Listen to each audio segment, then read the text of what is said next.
On est tout à fait capable, comme les hommes, de souder, d'apprendre, de se mettre dans des drôles de positions pour, pour accéder aux pièces. Donc il n'y a pas de raison que ce soit un métier d'homme.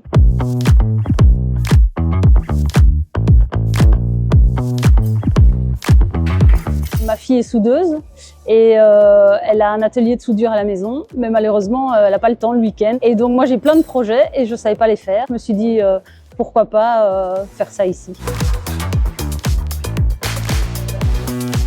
J'ai toujours aimé beaucoup aller chipoter, le bois, le métal, et je me dis ici il y a des choses que je dois apprendre parce que ce que je veux faire, je ne sais pas les faire autrement qu'en soudant, avec le chalumeau aussi. On apprend vraiment toutes les techniques ici pour la ferronnerie. Comment bien se protéger, faire attention à comment brancher quelque chose, comment tout ça c'est très important pour pas se faire mal. Et c'est ça qui est intéressant en fait. On a un projet et on apprend comment pouvoir le mettre en pratique.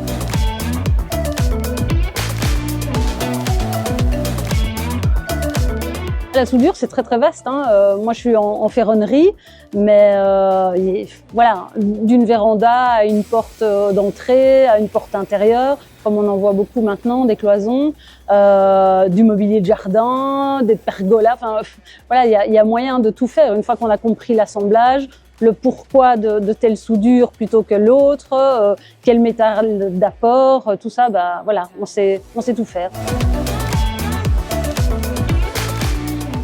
C'est très gai de faire des choses avec ses mains. Je crois que les gens ont de plus en plus besoin de créer des choses parce qu'on est toujours en train de réfléchir à plein de choses, en tout cas moi pour mon boulot. Et venir ici, c'est vraiment se permettre de réfléchir à plus rien du tout, de se concentrer sur notre projet et de travailler avec nos mains.